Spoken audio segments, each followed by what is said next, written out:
Peace be upon you.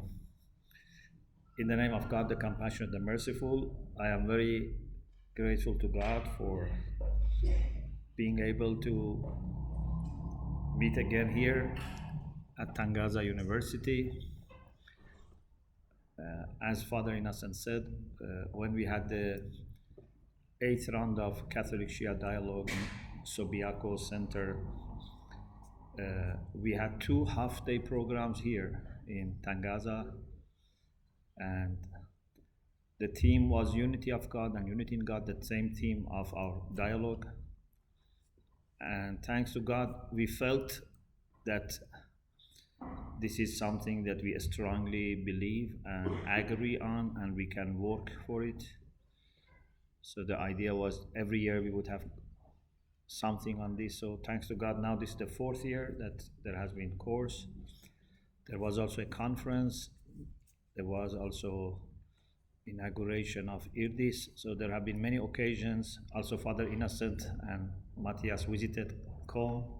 So there have been many occasions that since 2017 we have met, and our friendship has just become stronger, and our commitment to unity also has grown. What I am going to share, like the same format as last year, is I share a little bit about my history of involvement in the work for interreligious dialogue and unity. And then I will share some of my reflections that developed out of these experiences. Because I am very much committed to making sure everything is compatible with my understanding of faith and my theology. So I don't do just things that happen. I do things with thinking before, during, and after. So we are always thinking, reflecting, discussing, and therefore these experiences have been a matter of theological reflections, spiritual practices, as well as, thank you, this is for, okay, thank you. It's possible to connect. For later. I don't think it goes to my computer. We need another. So these reflections have helped me and those that I am in touch with to understand better many important Islamic ideas. So it's a matter of understanding new things, but within the same tradition. So we are not taking risk of leaving our faith or theology in order to come to dialogue. No, actually, it is our commitment to our faith that helps us to carry on, and the more we go forward, the more we are confident, the more we are certain that this is what God wants from us. So therefore I share something about my experiences, and then I will start mentioning some reflections. I was born in Tehran, in the capital of Iran, and I was in a school for secondary and high school, which was for talented students. So they used to take from year 5 people from each school who are top, and then they put them in one school in the whole Tehran. When we started, there was one school for the whole capital. The second year, there were 2 schools. In that school, 99% they go for science or medicine or engineering. But I and a friend of mine, we decided to go to seminary because I had lots of questions about God, and I wanted to be convinced I used to ask teachers, I used to read books. I spent most of my pocket money buying books about existence of God and reading them. I had a cupboard full of books, but I was not convinced. At the same time, I started taking some lessons on Arabic from a sheikh in Tehran, who was imam of a masjid. But I didn't have any idea of becoming a seminarian. I just wanted to learn something, about Arabic so that I can understand the Quran better. So when I was 17, just at the last year of high school, I had so much of passion and love to go to the seminary that I told my parents, I cannot finish high school. I have to go sooner to the seminary, because I had this understanding that if there is answer, it's in the seminary, because in seminary they do proper study of, theology, philosophy. So I said, I have to go and see if there is any answer, it's there. If there is no answer, then I have done my best. And I had to convince my parents to let me go to seminary. We didn't have any seminarian in our, close relatives. And so thanks to God, first my father, my mother, they agreed I go to the seminary, and I promised them I finish high school, don't worry. So in the last year of high school, I went from Tehran to Qom, and then at the end of the year, I just sat for exams and I finished high school. From the beginning, because I had read lots of books, listened to lots of lectures, although I was 17, but it was clear for me that I need to work on two areas. I cannot just convince myself by, intellectual discourse, although it is needed. I need also to spiritually work on myself. So I had great interest in philosophy from beginning, and also spirituality and ethics. But in seminary, in Shiite seminary, the first 3-4 years is mostly for introductory sciences. So you cannot start philosophy from year one, or theology from year one. You start with learning, Arabic morphology, syntax, rhetorics, logic, this kind of thing. Some basic, creed, some basic jurisprudence, but the main studies start after 4 or 5 years. But I was very passionate to learn, this kind of things sooner, so that I can convince myself. I remember I was in the seminary, I had left my family, my city, my school, my friends, went to seminary, but I still was searching for God. I remember one Thursday, I was in our school, and I was thinking, am I a believer in God or not? Because for me, I had to prove existence of God. And the arguments were not satisfactory to me. So I was thinking, maybe I'm not a believer in God. And then on the other hand, I was practicing, I was in the seminary. So I called one of the greatest scholars in Qom, and then I went to meet him, who is now one of the Grand Ayatollahs. And he said, no, you are a believer, don't worry. So my search for God always had intellectual and spiritual side. And then later I studied Islamic philosophy. Then I studied Western philosophy in Tehran University. I did my bachelor's and master's. Then I went to UK to do my PhD in moral philosophy. So I tried to study everything possible to find, answers for my questions. When we went to the UK in 96, I went to the UK, 1996. It was a good opportunity for me to know more about Christianity. So before that, I had studied Christianity in university, because in philosophy, we study lots of, Christian philosophers from medieval ages. Also in seminary, we studied, Christianity, but I had very little encounters with Christians, because Iran, more than 99% are Muslims. We have some pockets of Christians or Jews or Zoroastrians, but they live normally together. So maybe in your neighborhood you never have any Christian or any Jew, or it's possible.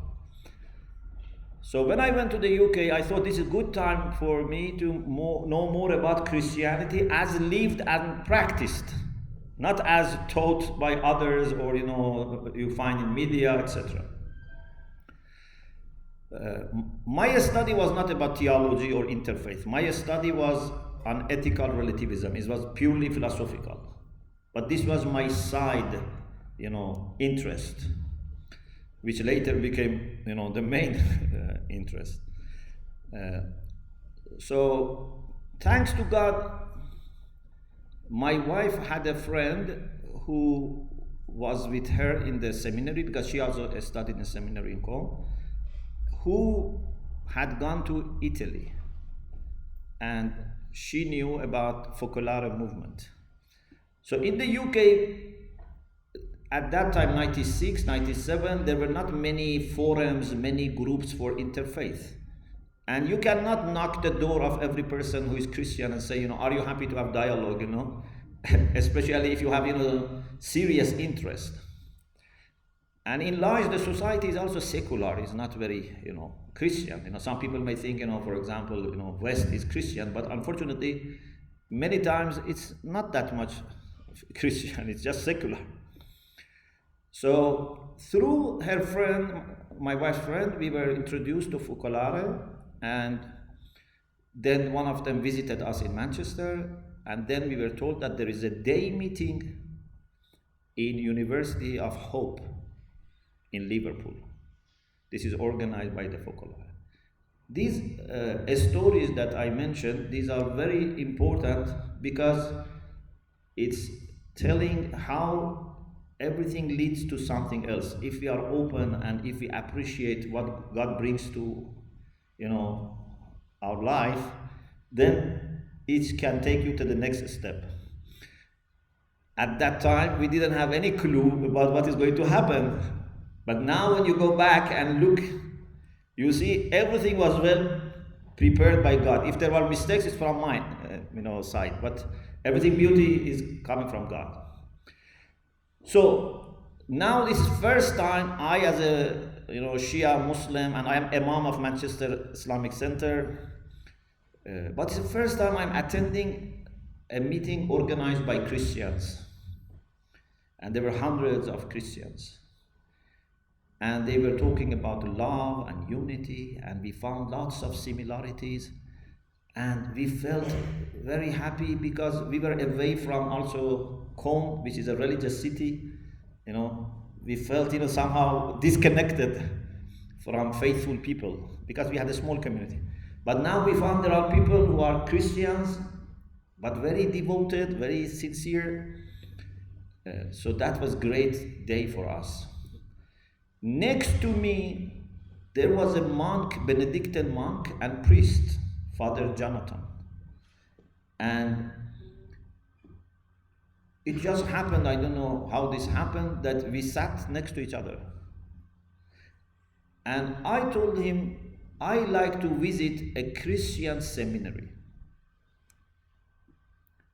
And this is important, that thanks to God, I didn't hide myself from him. I didn't say, let me be away from Christian seminary, this is place of corruption, etc. No. I said, I am a seminarian, I love to visit a Christian seminary because we are somehow colleagues. We are sharing the same responsibilities and the same aims. So he suggested that we visit Ampleforth Abbey. This is how I was introduced to monastic, way of life. He said, this is not a seminary, but a place for formation of the monks. It's the largest monastic community in the UK for the Benedictines. So I welcomed the idea. We went together to Ampleforth, and we slept one night there, so 2 days and 1 night. And we met the abbot, we met monks, I attended their prayers. I very much loved their prayers. Even I took there was at that time, CD I had in my car in Qom. I was sometimes driving in Qom and listening to the monks pray. So the abbot of Ampleforth was Abbot Timothy Wright. And later he became one of my best friends. So he said, Muhammad, don't let these monks contaminate you. He was very humorous. So in the first meeting he said, don't let monks contaminate you. Later, after many years, he told me, when you came, I was worried. Because I thought, what is this smiling face is going to do here? So his worry was hidden in his warning to me. Don't let these monks to contaminate you. He was worried himself also about me contaminating the monks. So, anyway, but because he was a Benedictine and he believed in hospitality and, he welcomed me and he said, you can come with your wife, his family. And I sometimes went for 2 days, 3 days, 1 week with my family. And we attended prayers, we discussed with the monks. My wife decided to change her topic of dissertation into love in Christianity and Islam. So we were using the library of the monastic community. So we became good friends over 3-4 years. Then in 2000 I finished my PhD. 2000 and 2001, this academic year, I was in London. Abbot Timothy, after 3-4 years, he said, Muhammad, are you happy to give a talk to our brethren about Islam? And I said, yes. Then he said, what are you going to say? And I had not thought about this, but just, came to my mind. I said, I talk about Islam as an introduction. I give introduction to Islam. Then I talk about Islamic spirituality. And then I end about some practical instructions given by Muslim mystics. He was happy. He said, why you don't give 3 talks? Each of these. And these were the very first time I talked to, Christians about Islam. And thanks to God, when I talked, we found lots of similarities. We have lots of similarities with all Christians. We have lots of similarities, with Catholics in particular, and also with monks and nuns and, Benedictines. So with every group, we have just opportunities to understand more commonalities. The monks used to say, what you said is in the rule of Saint Benedict. What you say is the rule of Saint Benedict. So it was very good opportunity. Then 2001, I went back to Iran. So I had to, be in my institute who provided me with a scholarship for my PhD. So I was going back. And I thought it's good to invite one of these monks to visit us in Qom. I have had no training about interfaith. I had no experience. I had not even seen people doing interfaith. I was just, trying to do things by the way I felt, God is happy. I had no training, no mandate, no instruction, no support, just going by what I think it's pleasing to God. So now I am, for the first time, inviting Christians to come to seminary. Not that they had not gone, but I am for the first time doing this. So before going back to Iran, I took this decision that I invite them. So this monk said, I have to seek permission from the abbot. And then abbot said, it's okay, but I also come. We go together. So both of them in 2002 visited Iran. And we had organized for them lectures, programs, We put posters on other institutions in the seminary, so we didn't hide them. So I thank God that my fellow seminarians were open. I didn't need to hide and secretly being Christians, and show them. So we were proudly announcing that we are having visitors, 2 Benedictine monks, and we had very good sessions. And we visited also Tehran, Isfahan. Then we were talking on the car towards the end of the stay, what would be the next step? I am sure you always come to this question. What is the next step? Like now, we have been meeting with sisters and Father William. I'm sure one of the things is, what's the next step? With Tangaza, what is the next step? Every time is, what's the next step? So in the car, we thought maybe the next step is to have a dialogue with some Shia and some Catholics. And we can have it in the UK. So Abbot Timothy said, we can have it in Ampleforth. And I said, that would be great, because I love this spiritual atmosphere of monastery. It's very, very tranquil, very spiritual place. I said it would be a great place for dialogue. But the problem is that our community are mostly in large cities. There are not that many around Ampleforth in North Yorkshire.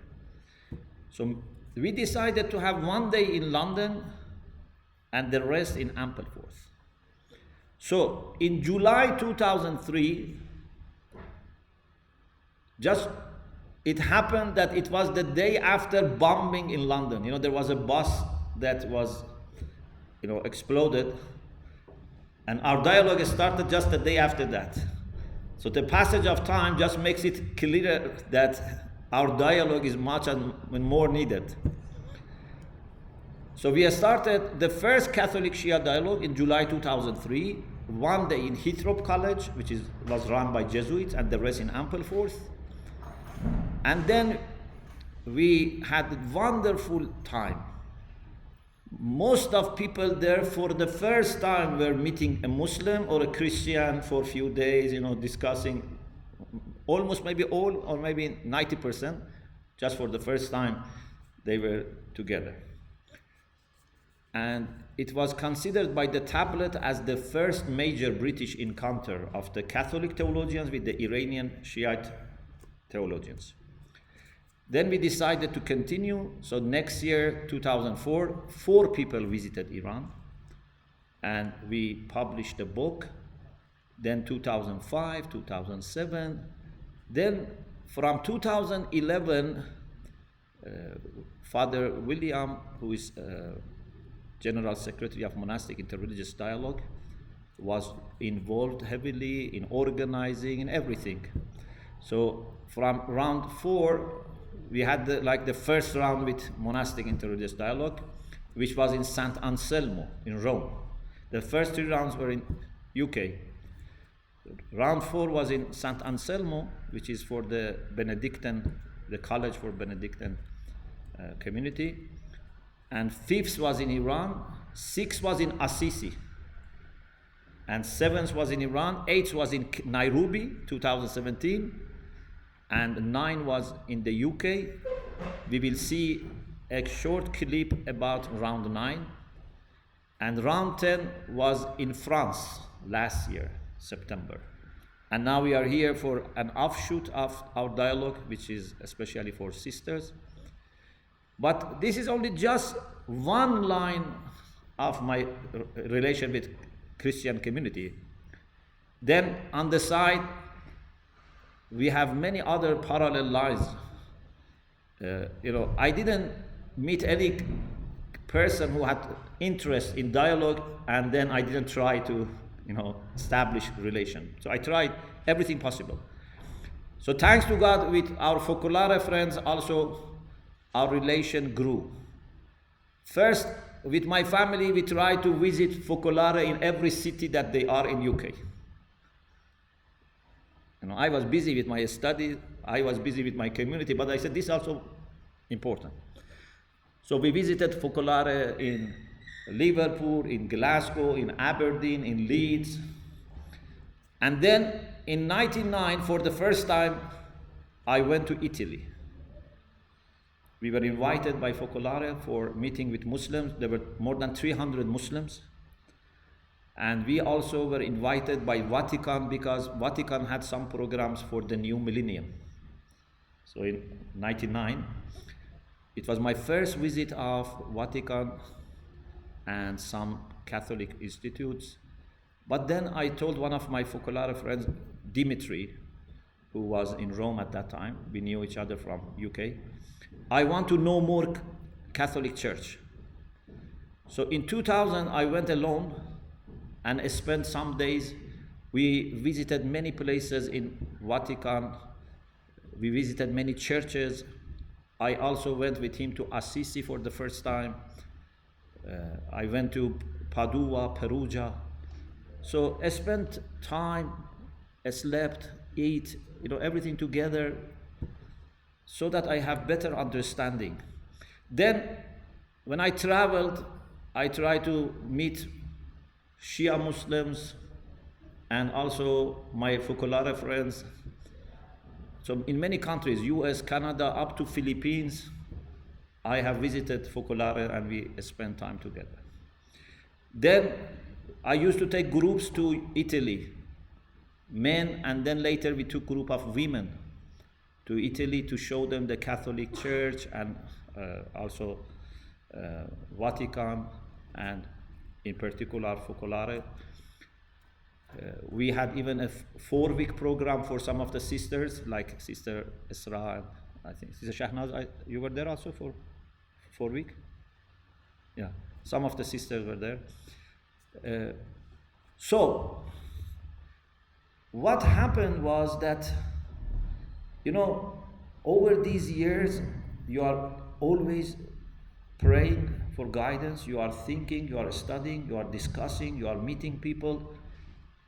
These are bringing lots of changes, lots of new horizons. If I was just studying in a library or having, best professors of the world, I could not have come to this kind of understanding that I have today, which is based on real life experiences, meeting people, living together. There is nothing like face-to-face encounter. Never anything can replace personal relations. Because when you live together, you realize that you are the same. If you just go, below the surface, you find that there are lots of similarities. And then we started a project, Wings of Unity, with Sofia University, which I mentioned towards the end of my talk, which is a very important initiative. And this topic of unity of God and unity in God was actually the topic for our first round of Wings of Unity in 2016. And then 2017, here we discussed it together and with Tangaza, etc. So, this is a little introduction. So, I have spent more than 25 years, so if for every year I talk 2 minutes, becomes 50 minutes. So I try to be very brief, so that what I say is not something, it comes, out of, formality or fashion, or because, people are going to be liking me, or, no. What I say is my life is where my soul is and where I am convinced that this is what God wants from me, to work for unity. So, we are going to have a break at 10:30, so I have 19 minutes now to start reflections. But before that, we would like to see if we can see a clip. I hope they said it's ready. So, Sister Esra, if your laptop fits this.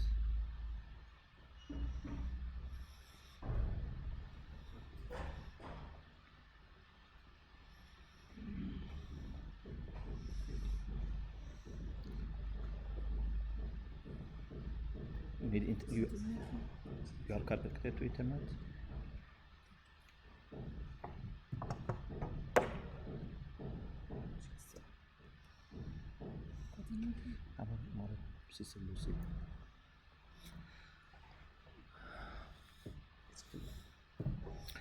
This clip is about